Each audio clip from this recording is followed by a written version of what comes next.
21st, 2026, and it is Friday. And I decided I should do the Watchtower study because it's something I would been wanting to do, and why not stream it? And so, yeah, here we go.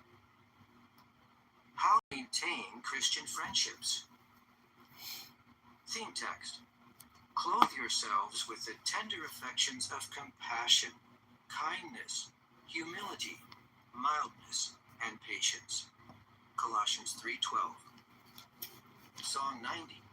Encourage one another. Focus. How to deal with challenges that could threaten our friendships with fellow Christians. Paragraph 1. Question. Where can we find true friends? Life can be hard if we walk it alone, living in these last days. Jehovah knows that we need friends to help us along the way. Do you relate to those opening lyrics from the original song, True Friends? What a blessing to find true friends among Jehovah's people. We are part of a family of worshipers bound together by love. Paragraph 2. Question. Where can we find true friends? So I'll write down number 1. So where can we find true friends?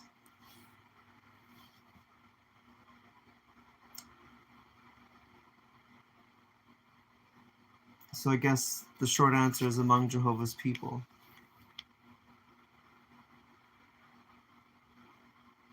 That makes sense.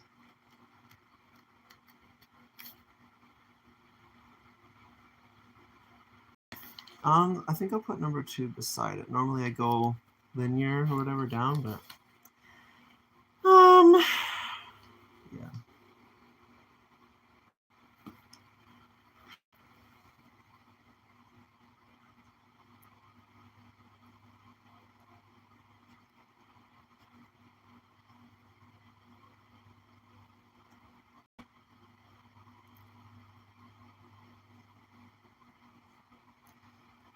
Happy are these eyes because they see.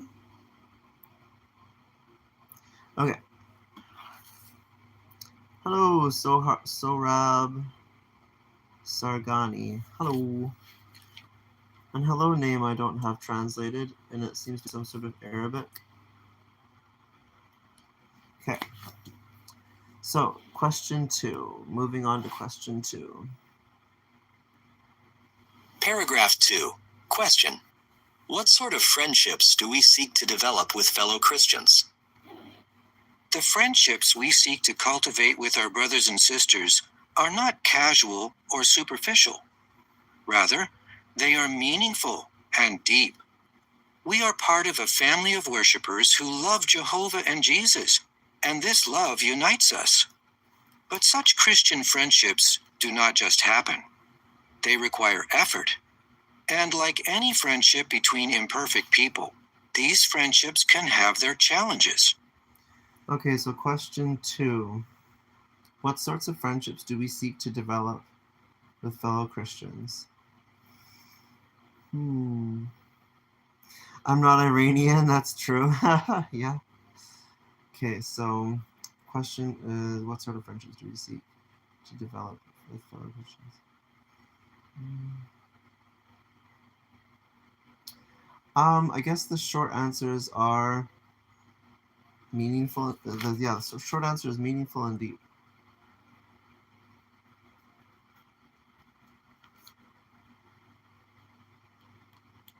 I mean, that's true. Like, if you actually went to a Kingdom Hall, you can see the logistical flow of their caring. The one I've been to, I wouldn't say they show love, but they do show caring, at times compassion, other virtues too. But as far as love goes, this species has a very deep obsession with their own family. And so they limit their love expressions to their family, which, that's how it goes, I guess. Paragraph 3. Question. Why can it be a challenge to maintain friendships? Realistically, we may feel closer to some than to others. Why? We may share similar interests, or we may have compatible personalities. But we may find that maintaining Christian friendships with other brothers and sisters can be a challenge. At times, we may disagree with one another, and this can strain our bond of affection. Perhaps because of personality differences, we may feel that we have too little in common even to get along.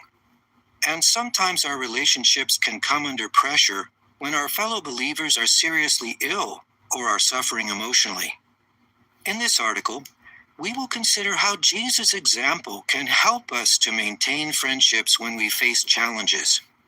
However, let us first see how godly qualities can help us maintain our Christian friendships.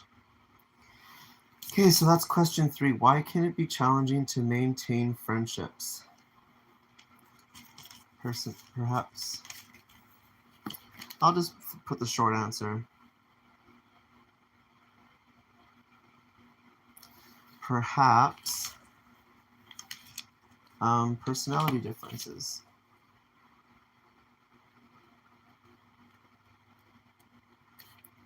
Sometimes what I end up doing is I'll do the short answer, and then one question will be asking something a certain way, or it's something that I want to answer like personally with a specific explanation, and so I'll do that. But for now, yeah, I'm just doing the short answers because that's usually what they're looking for, but also that is the lesson of the paragraph is like, okay, well, yeah, okay, people might have personality differences. It's just putting sort of like the obvious, or maybe what's not so obvious to some people, into just into words, because normally someone would just kind of assume it. But anyway, Sorab Sargani, what did you say? I don't know. Hello, I guess? You already said hello. Anyway, yeah. So on to question 4. Godly qualities help us maintain our friendships. Paragraph 4. Question. How can we strengthen our friendships? To strengthen Christian friendships, we should look for the good in others.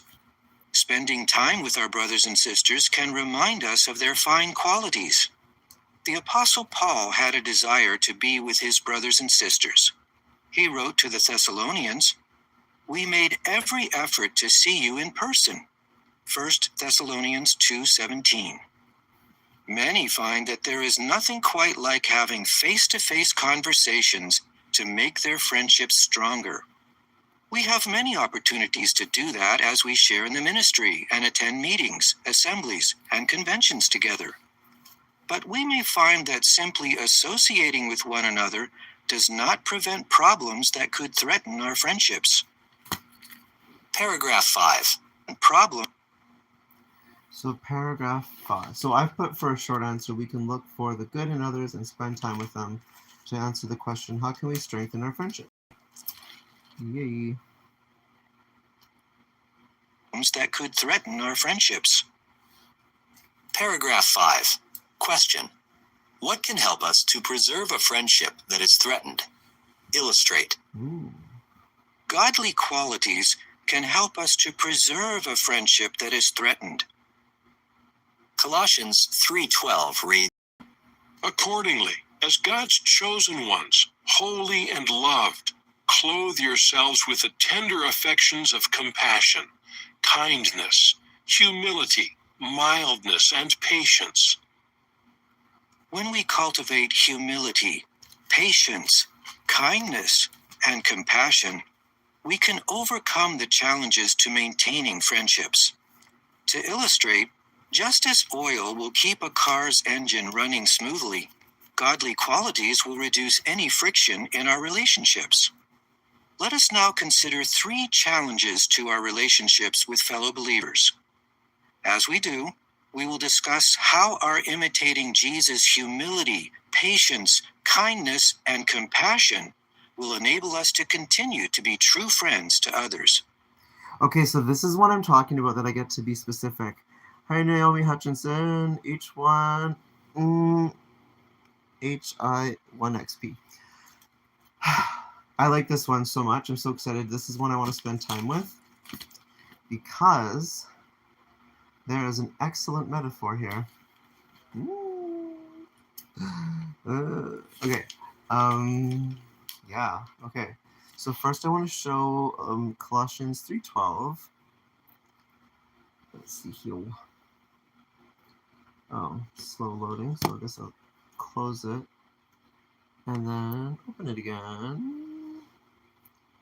Still slow loading. Oh, yeah, I'll just let it load because I need to sort of coordinate here. Because so the reference, so it says illustrate, okay, and it's referencing Colossians 3:12. It's still not opening. Let's see. I'll close it again and open it again, and close it again and open it. I'll refresh the page. So I'm at 459.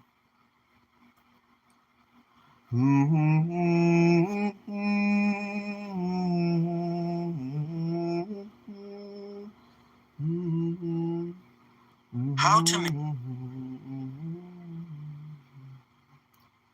So I'm at 450. No, 459. Okay. And we were at question 5. So Colossians 3. Oh, there you go. Colossians 3:12. All I had to do is refresh the page. It's fine. Colossians 3:12. Accordingly, as God's chosen ones, holy and loved. Two separate things.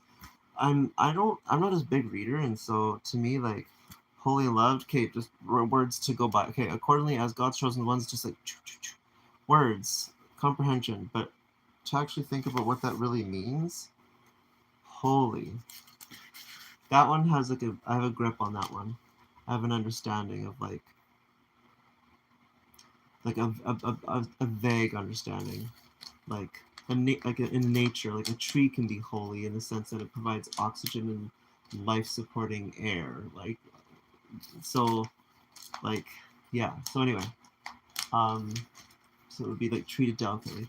But then when I think of love, it's like okay, like a child and parent situation, but more and different. So that's intense. But I don't have like a deep feeling of what that is. Like I know how to express it. I know when I would see it. But as far as like that internal feeling of like I feel like I need to meditate on it to really start like visualizing that feeling. So yeah, so this is the part that I want to like dissect here. Clothe yourselves with the tender affections of compassion, kindness, humility, mildness, and patience. So if you don't have those things, you're naked. And if you just think culturally, if you were in this room right now naked, the effects that would have and what would happen to you. So if you are someone who does not have compassion, that's how much you stick out to a person who knows very well what compassion looks like, right? And like and then all the side effects, cause a disturbance. What else might someone be charged with? Indecent exposure. I mean, dragged out of the Kingdom Hall, right? They wouldn't, some men are old-fashioned. I don't know if they would just throw a blanket over him and, right? So yeah, this one is a personal one, and I'm excited. So I'll put a little star beside it so I know I want to share this one because I think there's a great value to it. So to actually print this out, I wanted to. So what can help us to preserve a friendship that is? Okay, that's the question though. What can help us to preserve a friendship that is threatened? So yeah, in the illustration, it would be to give them a garment, give them clothing. Okay, let's see here. How do I phrase this though? That's like the real challenge. Is sort of how to put this into words. What can help us to preserve a friendship that is threatened? So to illustrate, and I'll give lots of space for this one to be long. To illustrate, I'm going to spell this out. I'm spelling this out completely. Colossians. To illustrate Colossians, what is it, 3:12? Look at that, my visual memory sometimes. Wow. I wasn't sure enough though to actually just print it, but it was right. To illustrate Colossians 3:12,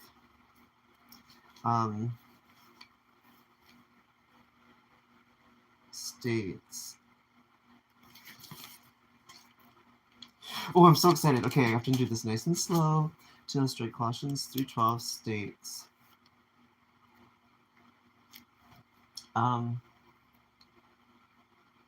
clothe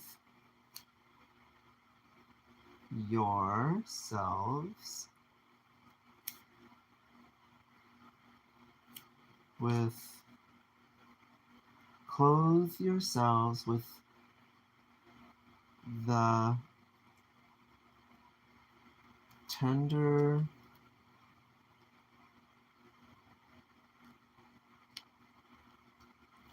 affections of compassion,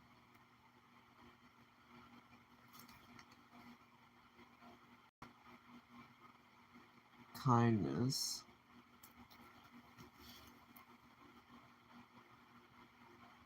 humility,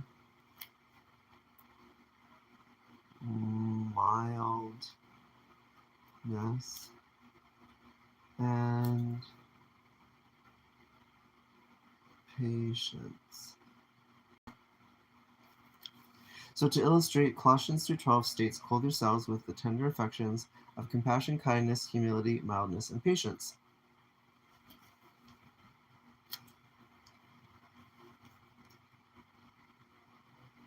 Therefore, if a man does not possess these qualities, he is unclothed and obviously naked. Okay, now this is the part that I need to kind of bring it together to have it succinct. I don't want it to be wordy, but it already is wordy, but it warrants it. I'm very excited to be doing this, by the way, because it is a long time since I did a Watchtower study, and this feels really good. Even though a part of me has like incredible anxiety, that's like academia. What's the other word? Administrative, like writing things out. Anyway, okay. I mean, I can just stop it there, but I feel like I want to like bring a point together, because yeah. So to illustrate, Colossians 3:12 states, "Clothe yourselves with the tender affections of compassion, kindness, humility, mildness, and patience. Therefore, if a man does not possess these qualities, he is unclothed and obviously naked."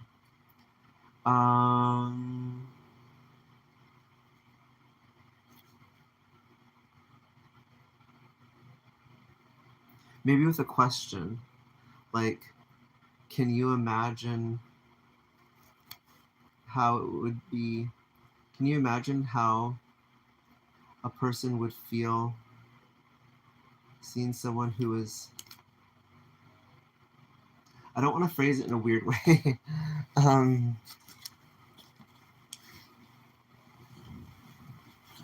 you imagine how much that person would stick out to not have those qualities? Can you imagine in this culture how much he would stick out to a man who can see those qualities. Yeah. What is your favorite food? Shorty D0379. Avocados are good. I feel like having another matcha tea. My favorite. Well, honestly though,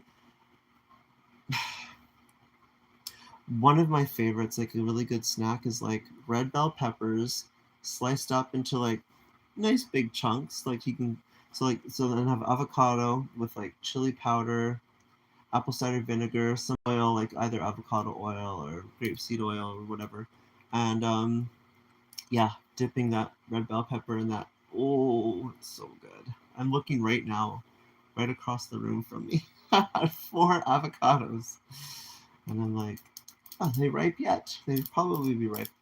I don't know how quick, but by the end of the day or tomorrow, I don't know. Overnight, they seem to be all like, not all of them felt quite ripe, but then overnight they all feel closer. One was closer than all the rest, and yeah, that's my avocado report.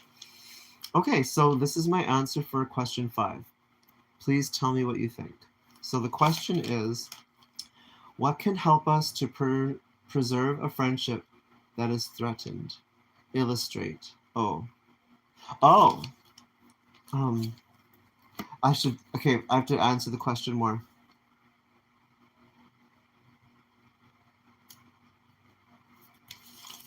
Um,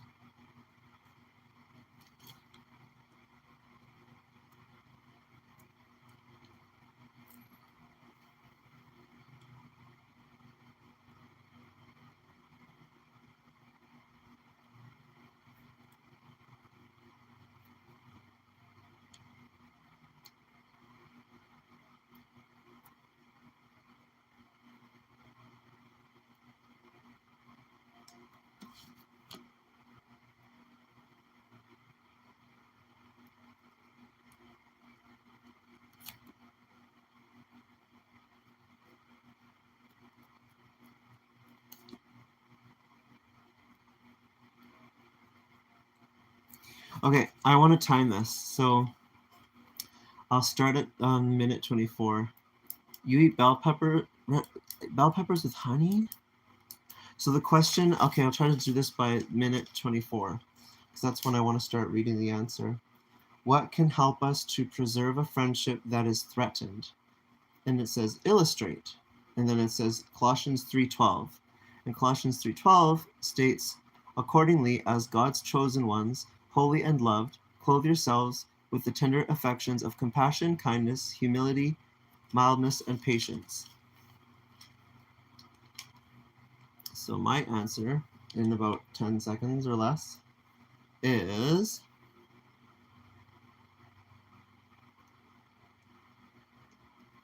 to illustrate. Colossians 3:12 states, clothe yourselves with the tender affections of compassion, kindness, humility, mildness, and patience. Therefore, if a man does not possess these qualities, he is unclothed and obviously naked. Can you imagine in this culture how much he would stick out to a man who can see those qualities?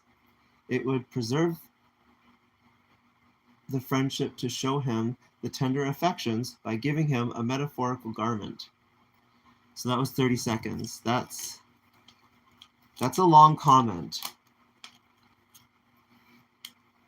It cannot be any longer.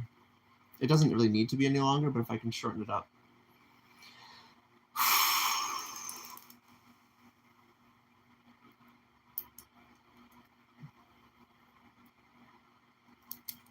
should make a little line here because it's a little bit off-centered. There was not enough room to print it all out. Happy are these eyes because they see. Okay. Let's see here. I think I'm ready to move on to question 6. See why I was doing the short answers? Because if I do all of them with like this like meaningful depth, then it's like it's wordy. So I'll try timing this again. No, I don't need to practice it. I'm just gonna read it. To illustrate Colossians 3:12 states, clothe yourself. Well, I'll try to do it short to the point. Okay. So let's say I'm speaking, and then it's like, to illustrate, Colossians 3:12 states, clothe yourselves with the tender affections of compassion, kindness, humility, and patience. Therefore, if a man does not possess these qualities, he is unclothed and obviously naked. Can you imagine in this culture how much he would stick out to a man who can see those qualities? It would preserve the friendship to show him the tender affections by giving him a metaphorical garment. That's probably less than 30 seconds because I did say it more succinctly. If I can do it like that, then that'll be fine. I just won't say a lot of answers, I guess. Okay, moving on.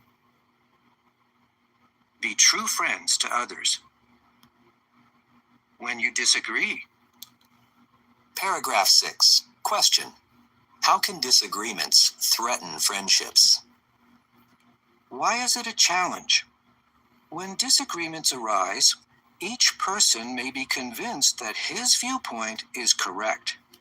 Imagine two brothers who disagree about the best way to organize an activity for their field service group. Each is certain that his way is best. Can you see the potential for their difference of opinion to escalate and threaten their relationship? They might allow pride to affect them. If the matter is not discussed and settled, they could start to feel resentful. As time passes, they could risk drifting further apart and eventually risk no longer being friends, all because of a minor matter. Oops. The pause button is so small. I wish they had a better format for that. But anyway, it's right next to the 5-second going back button. Okay, so how can disagreements threaten friendships? So I put for the short answer, not get to completion. Each one may be certain his way is best. There. Short answer. Drifting further apart and eventually risk no longer being friends, all because of a minor matter. Paragraph 7. Question. How did Jesus teach his disciples that humility was essential to overcoming disagreements? Learn from Jesus' humility. He taught his disciples what was essential to overcoming disagreements: humility. The disciples had for some time been arguing about who was the greatest among them. To counter their deeply ingrained attitude, Jesus explained to them that they needed to consider others as superior. Yes, he was teaching them how to be humble.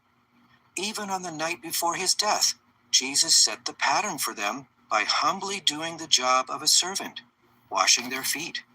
John 13:3-5 and 12-16. In doing that, he showed them how they could preserve their friendship. If they viewed others as being superior, they would be more likely to yield when they disagreed. They would find it easier to remain close friends, even when there was a difference of opinion. Paragraph 8. Question.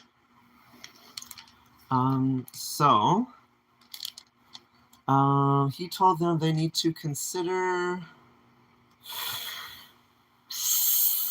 others as superior.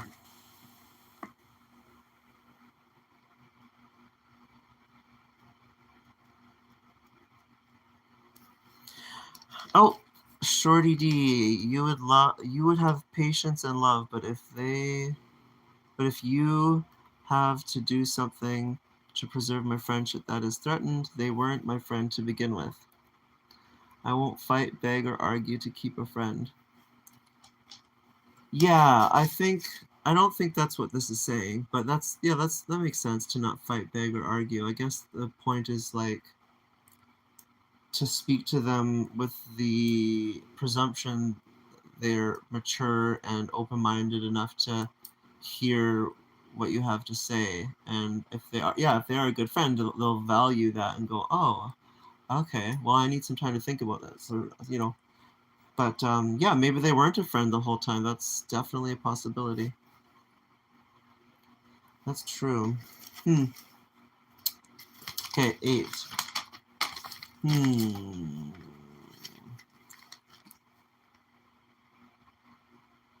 When they disagreed, they would find it easier to remain close friends even when there was a difference of opinion.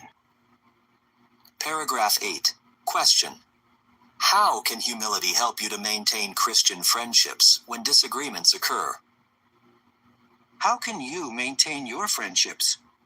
Humility can help you to overlook minor disagreements and to forgive others freely. Colossians 3:13 reads, Continue putting up with one another and forgiving one another freely, even if anyone has a cause for complaint against another. Just as Jehovah freely forgave you, you must also do the same. with humility, you are more likely to preserve good relations by choosing not to react negatively.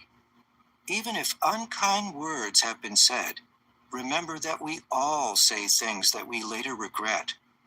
Ask yourself, is my insistence on being in the right worth more than our friendship? You could simply choose to yield to the other person's opinion. Allow yourself to move on by neither dwelling on whatever you disagreed about nor bringing it up again. Okay. Okay. So that's question 8. There's more page for there's more room on the page on the first page for so many questions than any other place. Yeah, so how can humility help to maintain Christian friendships when disagreements occur? Humility puts us into a godly state.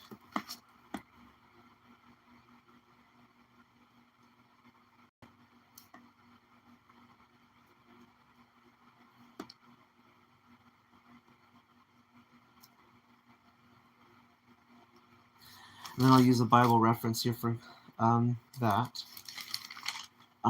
So Colossians 3:13. Oh, I might need to refresh it. It's not working.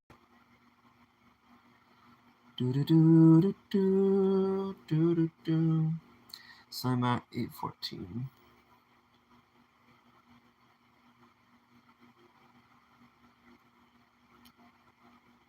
How to make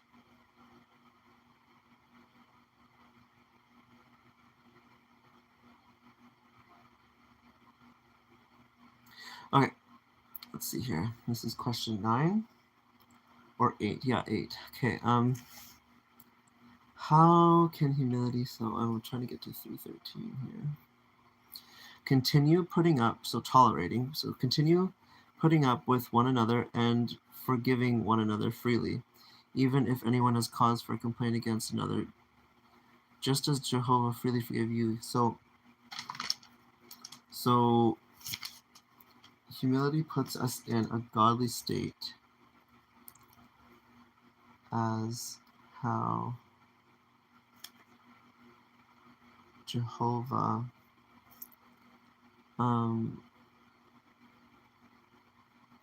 forgave us.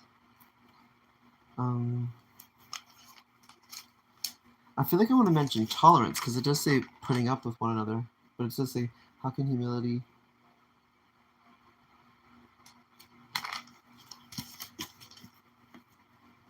So if I'm being humble, which means not thinking of dignity better than other people.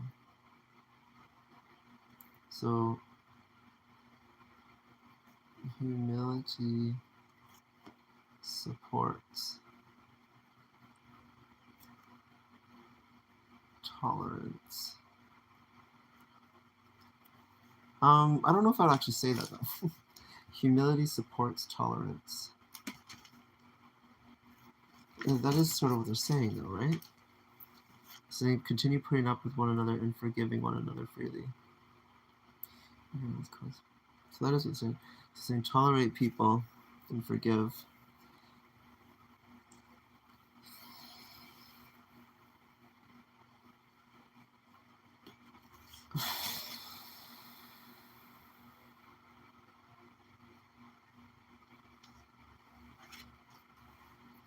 So humility support. I guess there's so many concepts in my mind with this.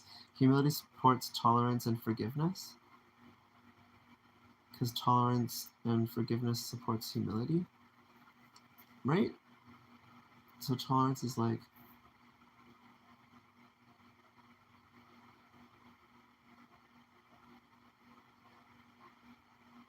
I think that's right. Humility supports tolerance and forgiveness. See, this is one I wouldn't really put a star beside, but it is more of a personal answer. So I'm like, I might say it, I guess. Because I mean, sometimes it's hard to find people to put their hand up, which is kind of odd to me, which is kind of the part of the lacking that I'm like, why are people not wanting to contribute so freely? This is weird to me. Anyway, oh, hello. So Shorty D says, although I always agree with the other person to have these kind of like to disagree, but you find that it ends up making you submissive. Yeah. Do you ever listen to Dr. Romani or who's that lawyer? Her name's like almost coming to my visualization. Rebecca Zung, I think her name is. Anyway, I think that's her name. She's really getting into like the legal side. Like she has the legal side, but she's getting into like the psychology side of like the interaction of like needing to be dealing with like a narcissist in court, and it's like kind of interesting. Yeah. So going on to question 9. How will humility help you if a disagreement persists? How will humility help you if a disagreement persists? Nor bringing it up again. The picture collage for paragraph 8 shows an older brother imitating Jesus' humility. Jesus washes the feet of an apostle. An older brother listens skeptically as a younger brother points to their congregation's territory map. The same brothers joyfully work together in the ministry. The picture description reads, an older brother and a younger brother differ in opinion about a territory matter. They later unitedly share in the ministry. The picture caption reads, humility can help you to overlook minor disagreements and to forgive others freely. Paragraph 9. Okay, now we're on to paragraph 9. Question. How will humility help you if a disagreement persists? Humility can also help you when a disagreement persists. Do not argue to justify your viewpoint.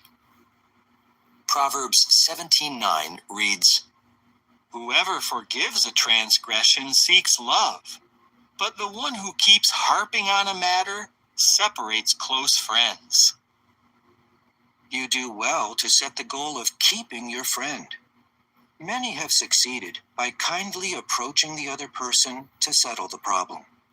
You could say, we've been friends for some time. Can we talk about what happened? Be prepared to admit your part in the disagreement, acknowledging any hurt feelings, and then apologizing. And if your brother or sister also apologizes, accept it in a humble manner. Remember, your goal is not to establish who was right and who was wrong, but to get past the disagreement and maintain the friendship. So, how will humility help you if a disagreement persists? I think it answered it right at the end there specifically. So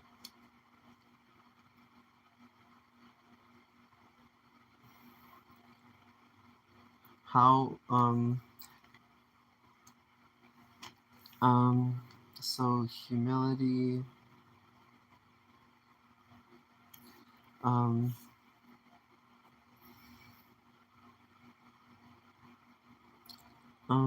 let's see here. Remember your goal is not to establish right or wrong, but so humility helps to move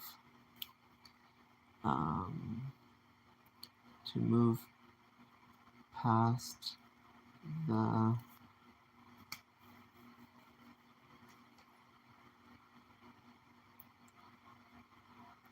disagreement and maintain the friendship and maintain the friendship. Does that answer the question? The question is how. So it helps. That's how. How will humility help? How will humility help? How will humility help you if a disagreement persists? So it's like the moving past. Humility helps to move past the disagreement and maintain the friendship. There you go. Short answer. Oh my gosh. There are 5 questions on this page and there's no way there's enough room on here.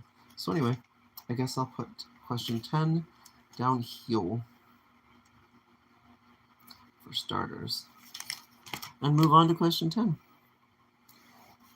Oh, so what about having enough love for yourself to stand up for yourself kindly? You don't have to say mean things to get your point across. Yeah, it should be easy. It seems like at Kingdom Hall, a lot of people spend time alone. I think it's a much more introverted group of people, but also socialite culture. And so I'm not a socialite, and I'm not really introverted. So I don't know how this is going to work, but all the information is the same information everyone gets. And they're all glad to hear each other share the information. So, I mean, it's like parasocial. Okay, question 10. When personalities differ. Paragraph 10. Question. What can make it difficult to remain friends? Why is it a challenge? We might find it hard to maintain close friendships with brothers and sisters whose personalities differ from ours. Some may have traits that we find irritating. Others may lack certain social skills because of having been mistreated in the past, or because of coming from cultures that either tend to be more reserved or tend to be more exuberant. Or we may just be opposites socially. We may be outgoing while they may be shy, or vice versa. Okie dokie. You're introverted? Huh? I might be introverted, and I just never learned how to be, because I do like my time alone, but I also want to be productive, and right now I feel like I'm being productive, so that's good. Yeah. So question 10. This is like a complex one to me. Not complex, like I don't know the answer. It's just sometimes the answers are just like right there, but this one I kind of have to like synthesize in a way, and so it's kind of like. So okay, what can make it difficult to remain friends? Short answer: differing personalities. Cause yeah.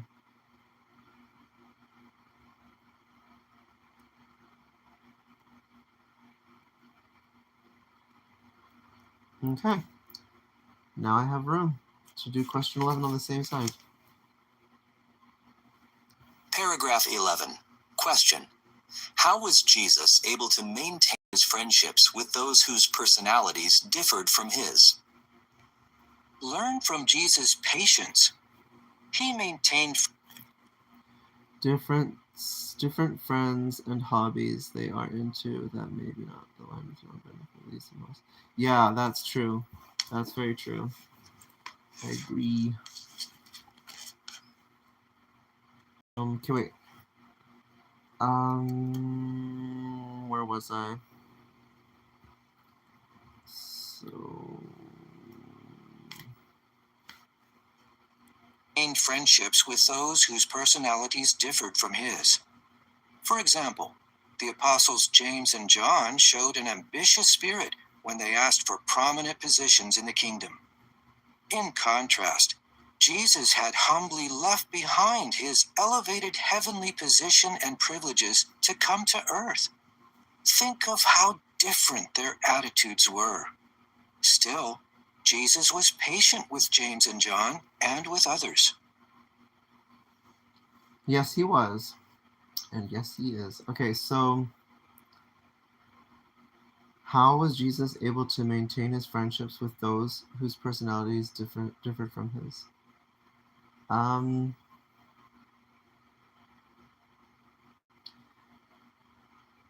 His patience.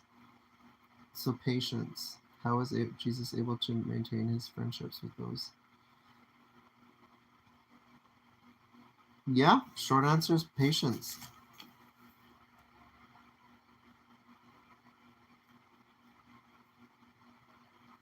Okay, 12. Paragraph 12. Question. What helped Jesus to be patient with his friends? Jesus was realistic in what he expected of his friends. He knew that James and John's ambitious request reflected the competitive spirit of many of the disciples. Jesus had grown up in the same religious environment that they had. It placed a high value on prominence and position, so he could understand their thinking. Nevertheless, he was patient with them, giving them time to work on rooting out the pride and the ambition that they had developed over the years. Paragraph 13. They had developed over the years. Okay. Let's see here. So this is what helped Jesus to be patient with his friends. I put the short answer is Jesus was realistic of his expectations of his friends.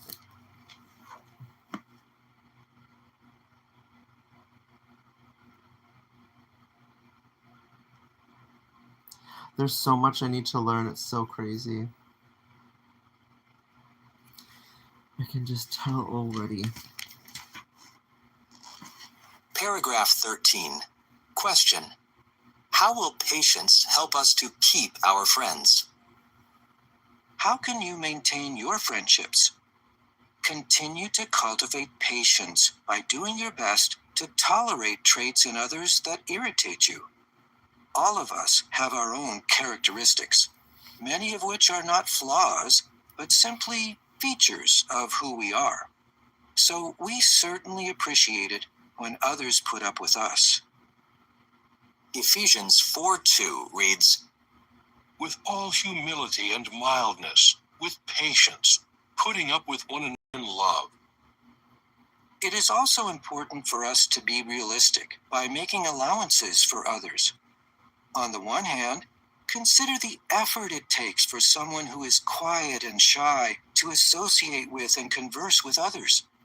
On the other hand, try not to lose patience with someone who is outgoing and expressive.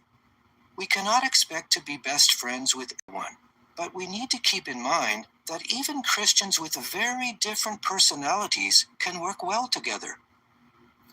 Okay, you see you're brushing your teeth. Yeah.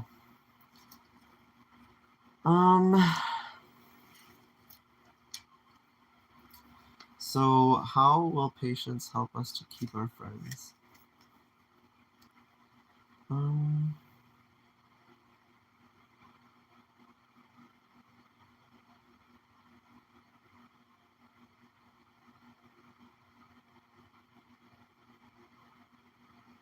So does patience build into tolerance, I guess, kind of thing?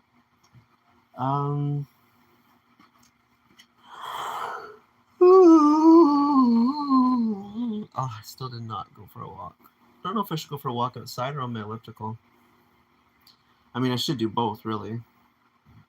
Right? Because if I do 15 minutes on my elliptical and then go for a walk outside, it's like kind of... oh, what was the question? Yeah, it was, how will patience help us to keep our friends? Ephesians 4:2 is the reference. But I can't click on links on this right now to refresh it again. No, it's going. So I'll refresh it. 1330 is where I'm at. Oh, wait. How to 1330.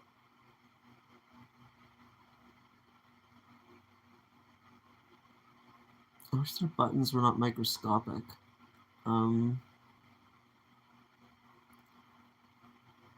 Okay, that's obviously a hyperbole. It's not actually microscopic, but it's quite small is my point. Which question are we on for? 13. Okay, let's see here. Okay, so this is a how. This is like a what can like make things better by with explanation, via explanation. So how will so if I have patience, like, so it helps me learn what I need to tolerate. Patience helps me learn what I need to tolerate.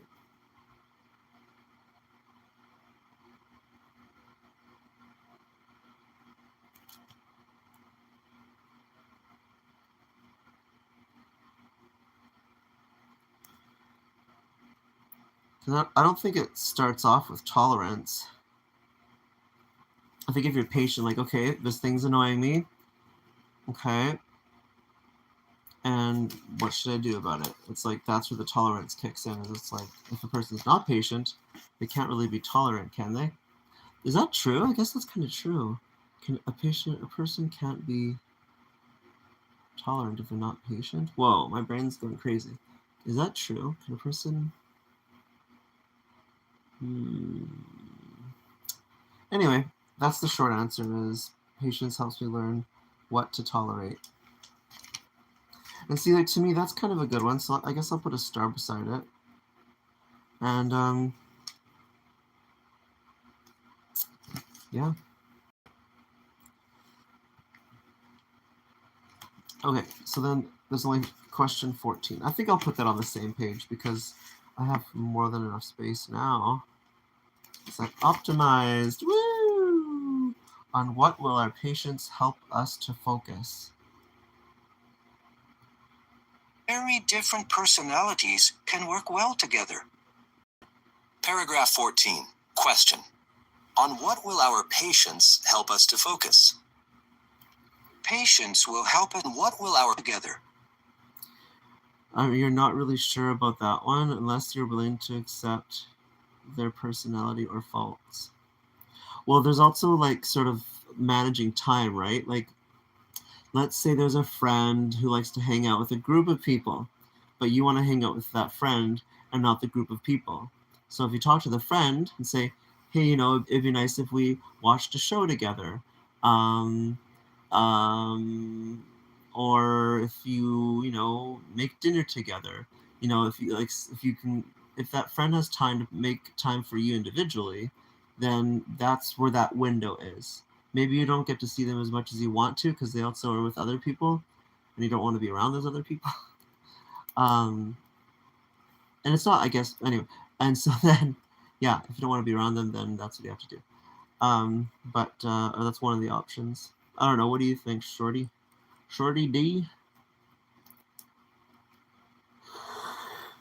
Oh, so we're on question 14. Oh, there are 20 questions.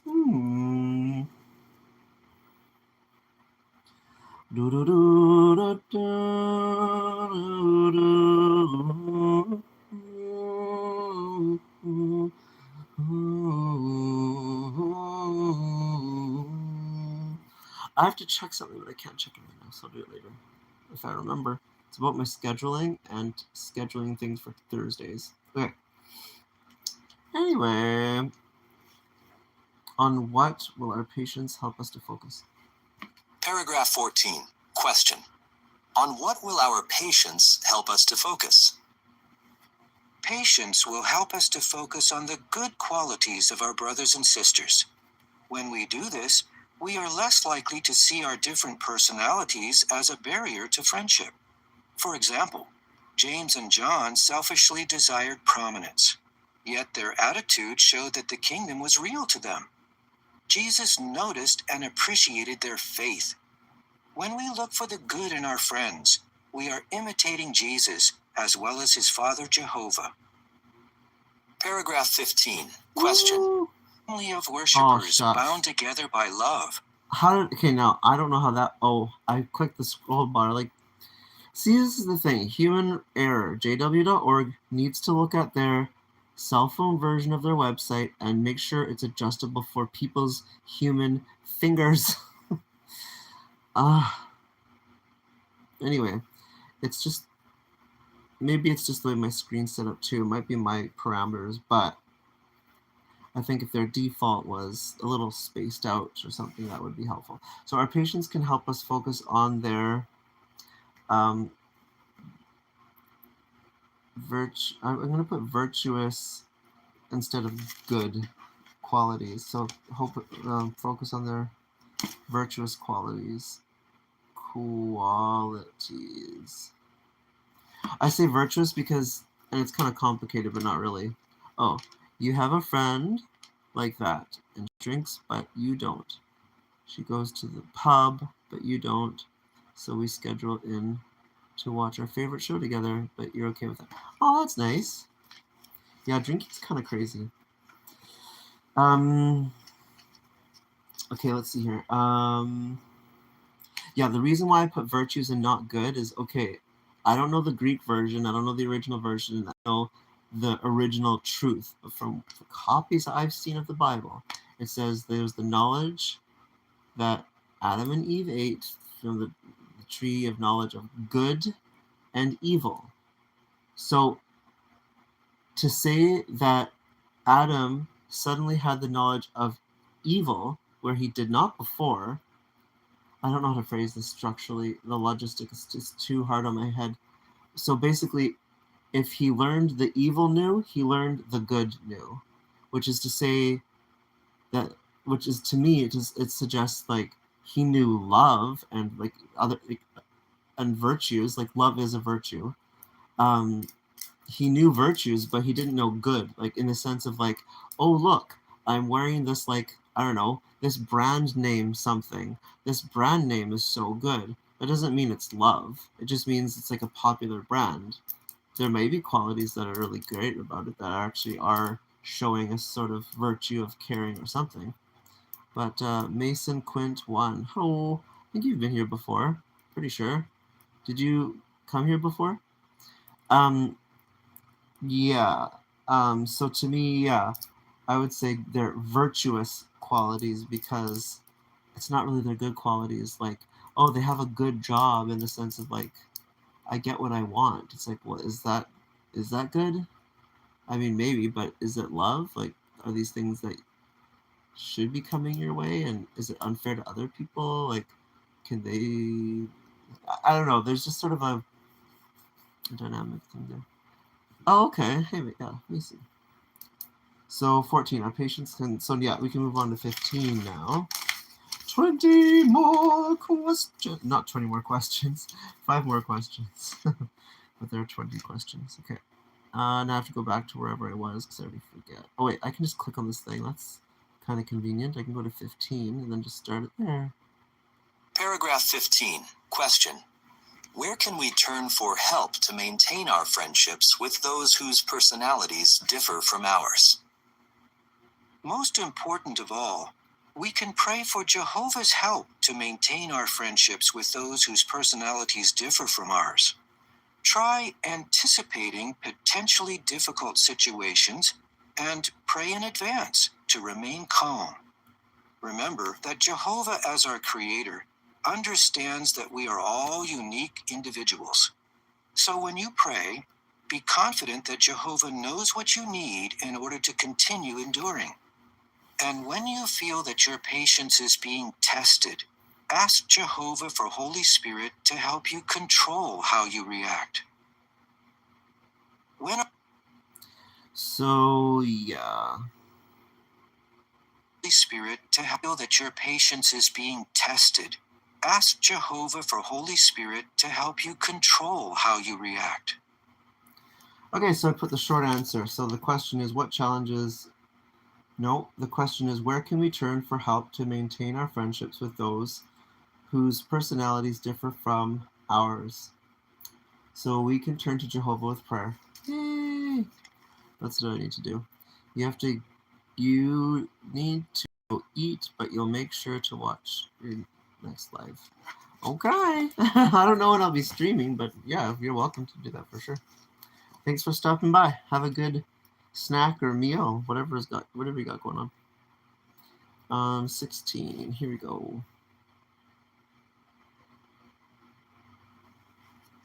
When our brothers and sisters are suffering. Paragraph 16. Question. What challenges may we face when our brothers and sisters are suffering in some way? Why is it a challenge? When our brothers and sisters are suffering physically or experiencing emotional distress, they may respond in ways that we find difficult to deal with. For example, they may be withdrawn, irritable, or even unpredictable. Perhaps they will say or do things that hurt us. Because we may not be aware of the challenges that our fellow believers are facing, we may expect too much of them. Paragraph 17. Oof. Question. Came out of nowhere. So I'm just going to put emotional instability. Instability. So, question 17. We may expect too much of them. Paragraph 17. Question. What do you learn from the way Jesus treated the blind man, Bartimaeus? Learn from Jesus' kindness and compassion. He was kind and compassionate toward those in distress, even those he had not met before. For instance, consider how he treated the blind man Bartimaeus. When Bartimaeus heard that Jesus was passing by, he created a disturbance, shouting out to attract Jesus' attention.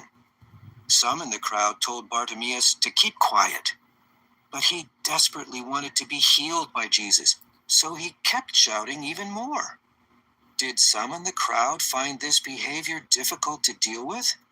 Perhaps. However, Jesus was moved with pity, an expression describing his intense compassion. Matthew 20:34.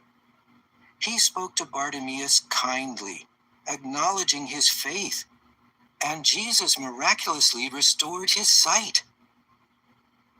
So basically, what do you learn from the way Jesus treated the blind man?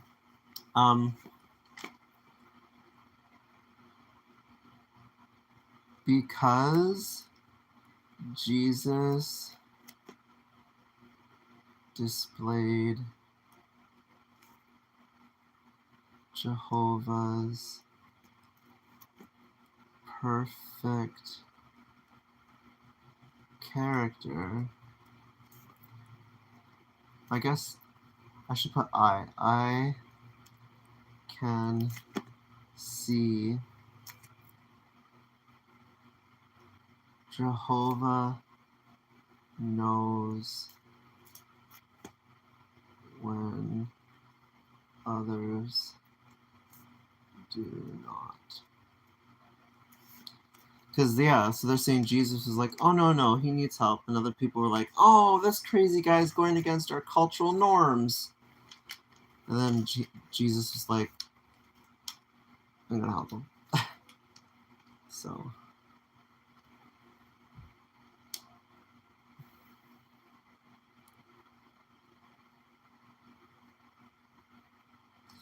Okay, going on. Paragraph 18. Question. How should you treat your friends who are suffering? How can you maintain your friendships? Be kind and compassionate. These tender qualities will help you to speak consolingly to your brothers and sisters who are suffering physically or emotionally. 1 Thessalonians 5:14 reads, On the other hand, we urge you, brothers, to warn the disorderly, speak consolingly to those who are depressed, support the weak, be patient toward all.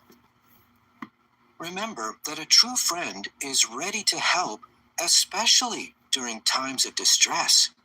Proverbs 17:17.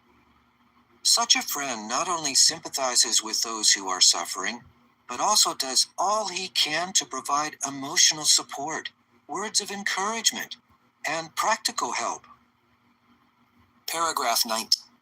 So yeah, that's what you're saying. So that is where patience comes into play for the previous thing. So, shorty D. What I got is just a short answer. So it says, how should you treat your friends who are suffering? Be kind and compassionate. So compassionate is like, as a virtue. Should I just look it up? There's a website that I like to go to, Virtues for Life, missing teen handed back to Victoria Police. Holy schmamoli.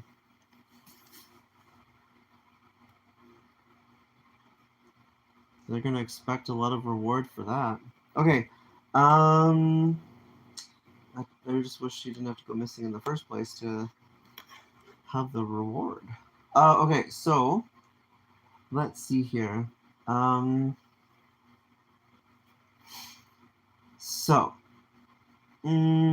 looking for virtues for life. Virtues for life. For life. And the virtues list. So there's a whole list of virtues, right? Like the red ones there, like acceptance, assertiveness, authenticity, blah, blah, blah, blah, blah, blah. And it goes down farther too. Like it's like the whole thing. Okay. So on here are kindness, and compassion. So I guess compassion's first because it's alphabetical order, so why not?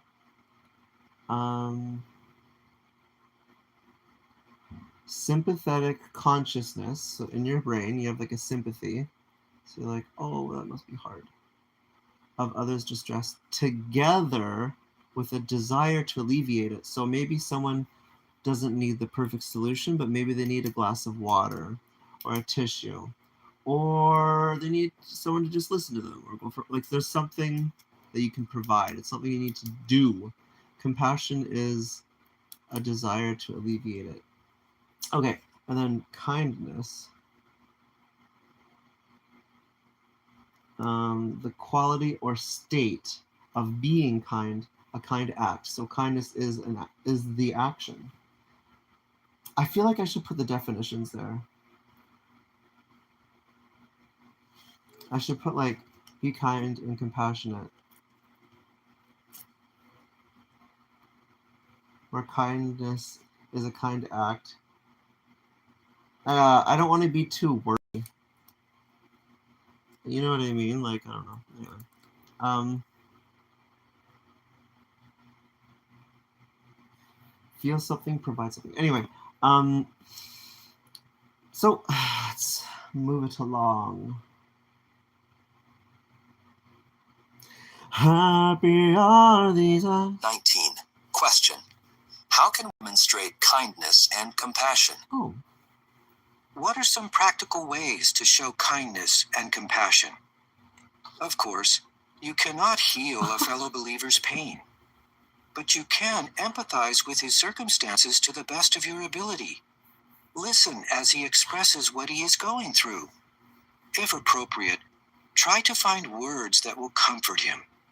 Beware of drawing wrong conclusions. Strive to be patient with him and realistic about what you expect of him. The picture collage for paragraph 19 shows a sister comforting another sister. She listens attentively while her friend tearfully expresses herself. Later, she brings her friend homemade cookies. The picture caption reads, True friends provide comfort through compassion and kindness. Okay, so that's perfect. How can we demonstrate kindness and compassion? Okay, so let's look up those definitions and get that in there. Okay, so, oh, I never thought of doing it this way. I have like a little stand here. Oh, that's great. Okay, now I can read it, and it's not in the way of anything. Oh, it's so good. Okay, so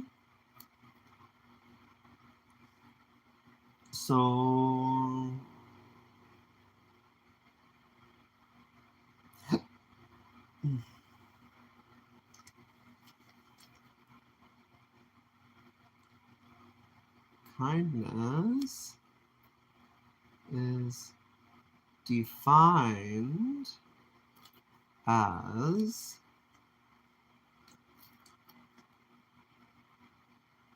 the quality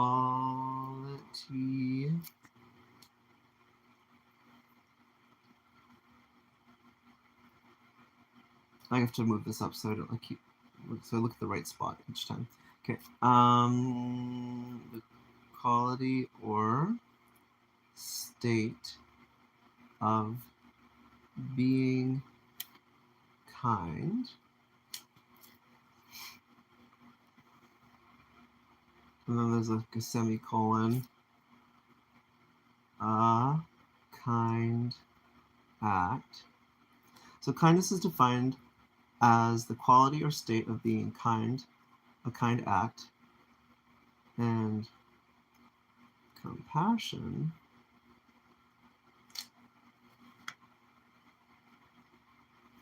let's go to the C's here. And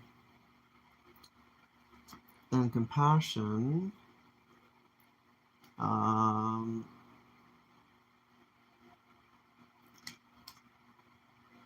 sympathetic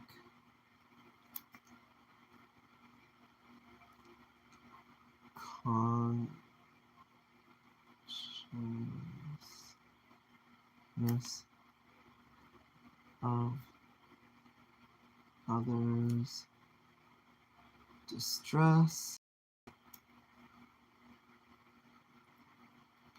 with a desire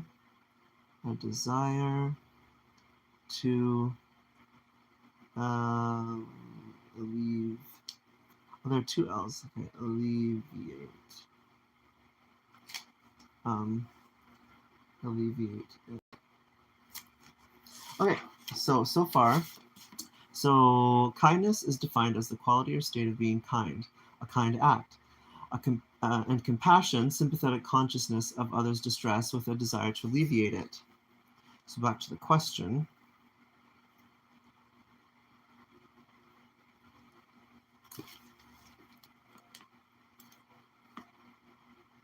One way to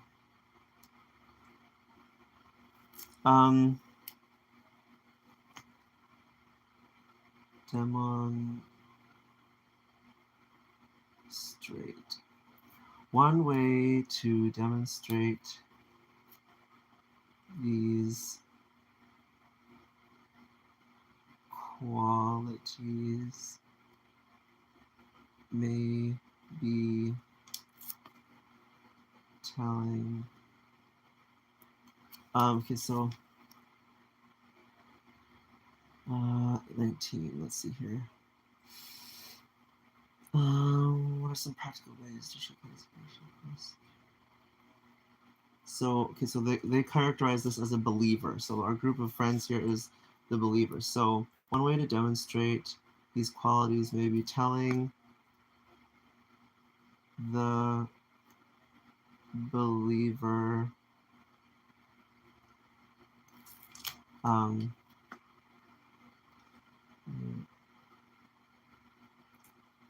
I am here to listen and offer to go for a walk. Okay, you have 2 questions? Sure, what are you waiting for? Go ahead. You can put your questions while I read this, because I don't think it'll be the right amount of minutes. I mean seconds. I'm gonna wait. I'm not waiting. Like, go ahead and put your questions in. I'm waiting for 1:16 on the little clock timer here, so I can start reading it to see that it'll probably be longer than 30 seconds. But so 30 seconds. Whoa. Okay, 10 seconds until it. I'll put a star beside this for now until it starts. 5, 4, 3, 2, 1. Kindness is defined as the quality or state of being kind, a kind act, and compassion, sympathetic consciousness of others' distress with a desire to alleviate it. One way to demonstrate these qualities may be telling the believer, I am here to listen, and offer to go for a walk. Oh, that was really good. That was like 16 or 17 seconds. Ooh. Okay, perfect. Or good enough. Still waiting for your questions, so feel free to. I mean, you're probably like no rush. You're probably just typing it out. So, yeah. Let's see here. Paragraph 20. Question. What kind of friend do you want to be? Oh. We all value the friendships we enjoy with our Christian brothers and sisters. But we do well to remember that because we are imperfect, we sometimes behave in a way that we do not want. Many of us have been shaped by bad experiences in life. As a result, we especially appreciate those who maintain Christian friendships by being humble, patient, kind, and compassionate. May we try our best to be that sort of friend. How can you maintain Christian friendships? Okay. So I want to be reliable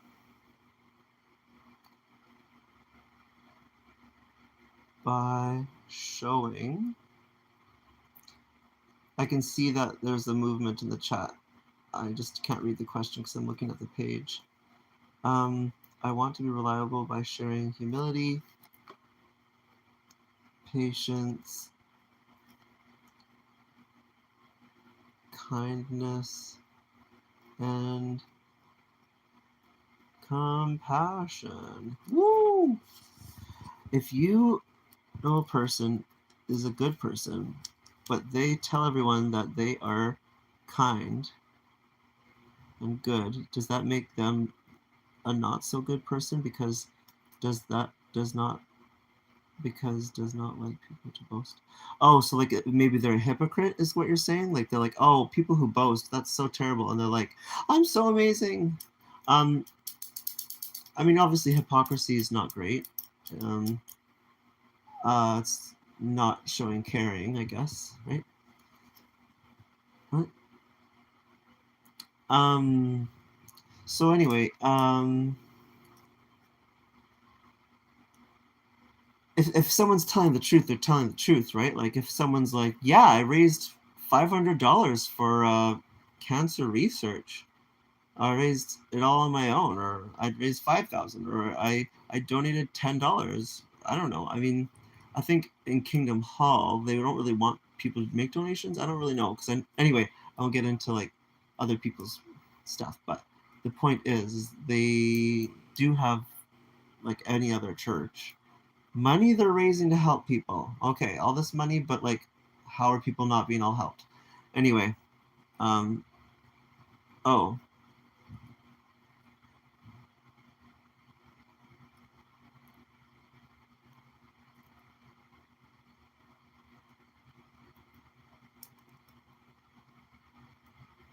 Oh, because God does not like people to boast. I think there is something to say about like boasting in the name of Jesus, though, or something like that. So I think when it comes to love, it's different.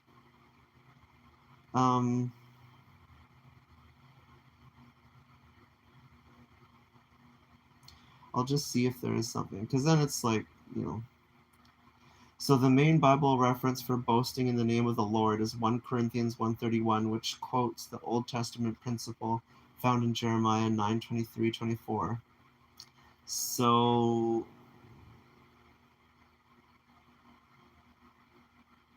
Psalm 27 says, "Some boast in chariots and some in horses, but we will boast in the name of the Lord our God." Right? So I think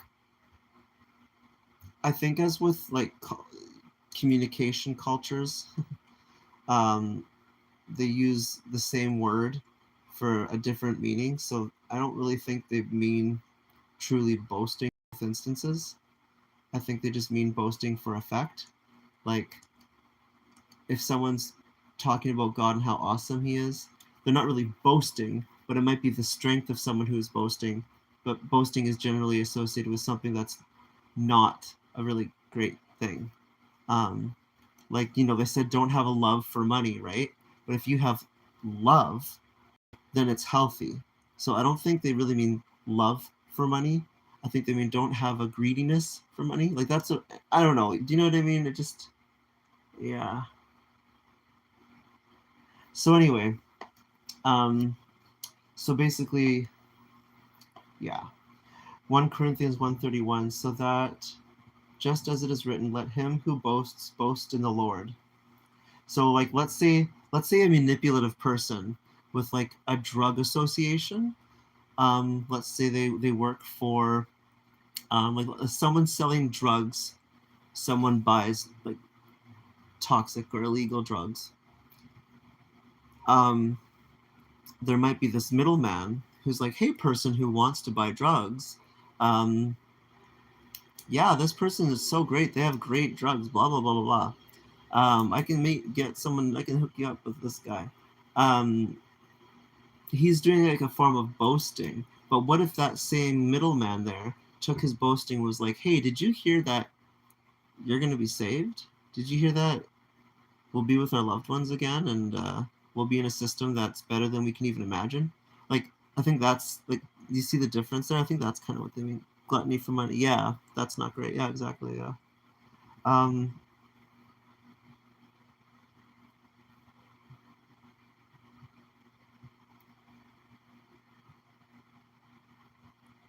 But yeah. So yeah.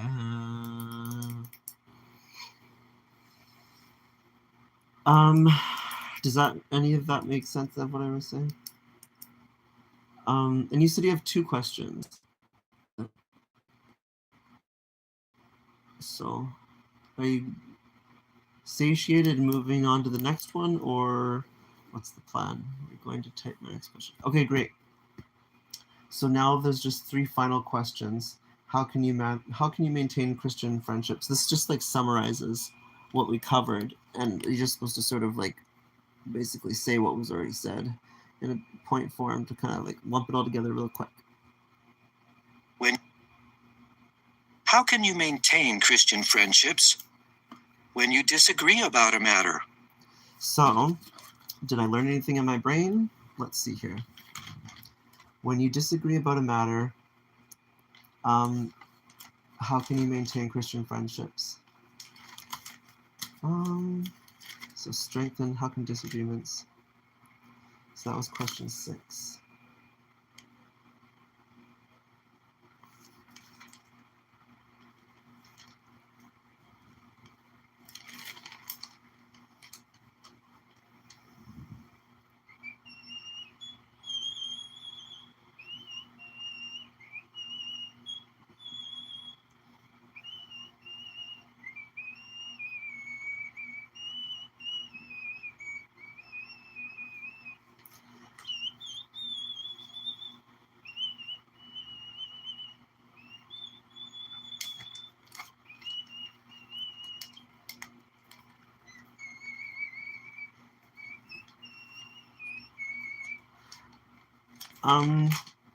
So how can you maintain Christian friendships when you disagree about a matter?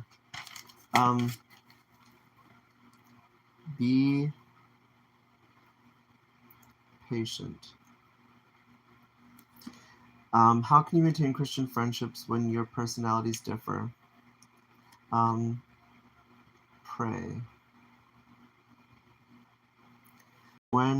So how can you maintain your Christian friendships when your brother or sister is suffering?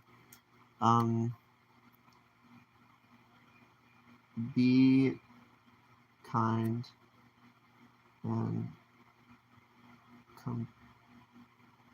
compassionate. Okay, now I'm just waiting for your question. No rush. So yeah, this is the first time I finished a study in so long. This is a spiritual goal of mine. I totally did it, so I'm super duper stoked.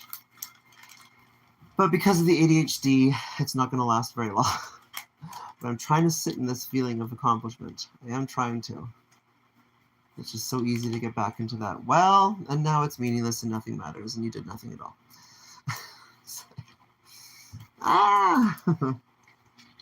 So that was an hour and a half. Okay, so that might be a typical Watchtower study time. I never really knew how long I should give myself to work on it.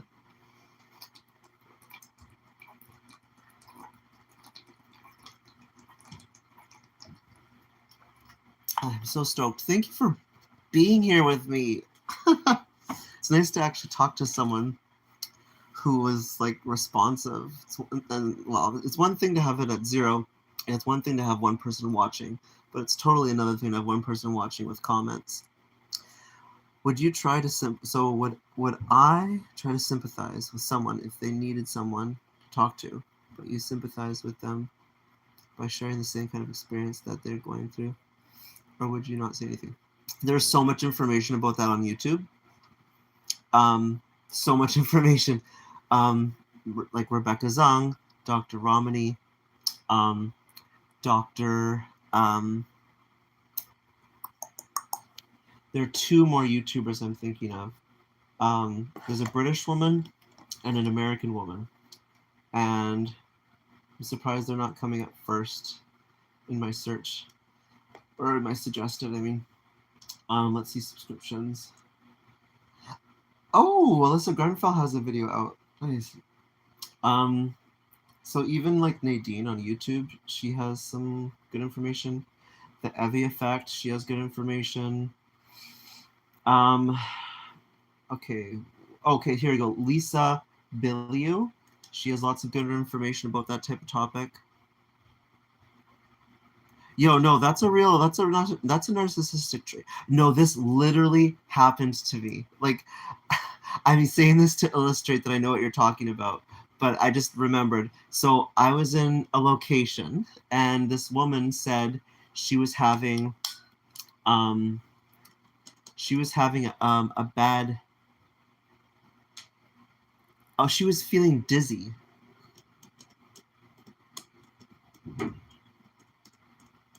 I'm just sorry, I'm remembering other details that I should probably bring up with someone else. But anyway, so these 2 people were to my left. This one person was like, "Oh, I'm feeling dizzy and lightheaded." Oh, and she kind of had to like stay still for a sec.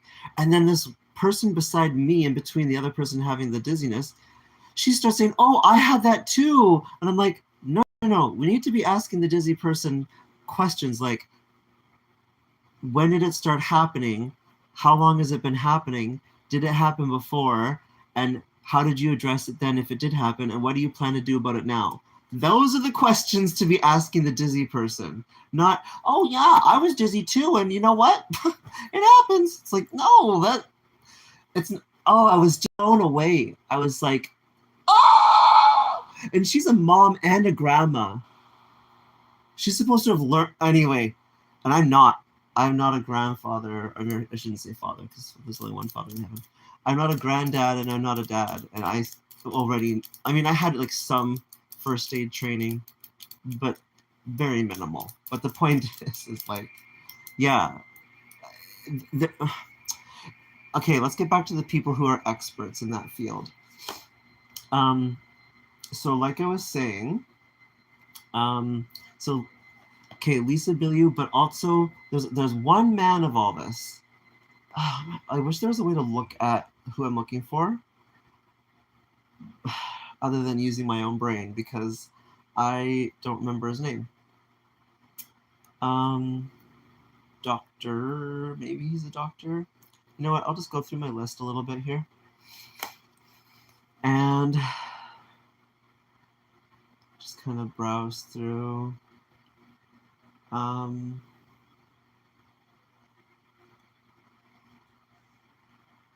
What's going on? Exactly, 100%. Yeah, like, so people who can help explain that better. I mean, maybe Dr. Tracy Marks. I feel like that's not her specific area, but she would be knowledgeable. Heidi Prieb probably has some good information. She has good information in general, but specifically about that type of thing. She really does like self-work from the perspective of a person who's actively working on herself, which is like crazy how vulnerable she is online. And I'm like, oh, here's this guy. So Jerry Wise, he covers a lot about narcissism. And so yeah. So I'm trying to think of the other person. There's Lisa Bilyeu, yeah. But there's another I'm trying to think of I can think of her face. So there's Rebecca Zung.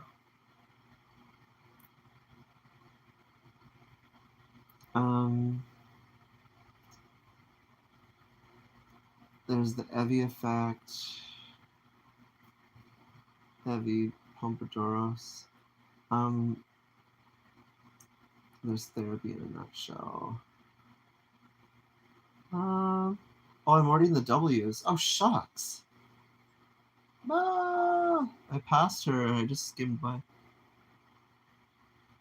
after a long day. Okay. Okay, let's see if I can try to visualize her name. I'm trying to like brain listen to remember if I remember her name being said. She says it, but I feel like YouTubers don't say their names enough for a brain like mine anyway.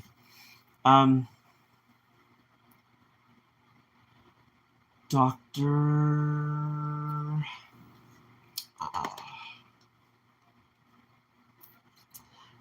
I you know what? I bet she's in my search history like soon enough. I would be shocked. I would be like, if she wasn't in like a recent past one. Nothing too far. And yeah, here she is. So Dr. Carrie McAvoy. She's really great. She's done self work, but in a different way than Heidi Prieb. It's hard to explain. I guess Heidi Prieb maybe they both come across as clinical, but in different ways, which they're different people. It's just I don't know how to explain it, but yeah. Okay, so yeah. Now what? Should I go into VR chat and do like a VR chat streaming thing? Or should I go for a walk? What's better for my future? I'm gonna go for a walk. I don't feel like going for a walk. I don't even feel like going outside. To be honest. Okay, well, yeah. So yeah, Shorty D, nice to see you, nice to meet you, and yeah. Let's see here.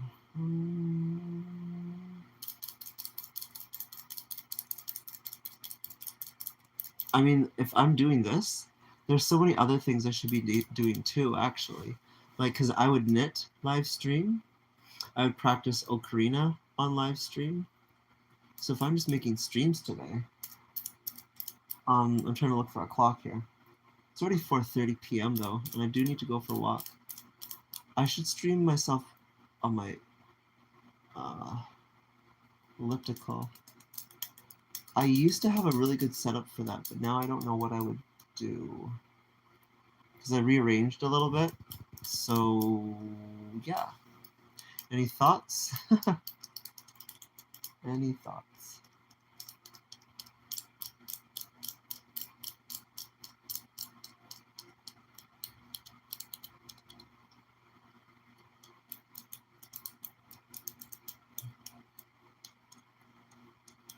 I should go check out my German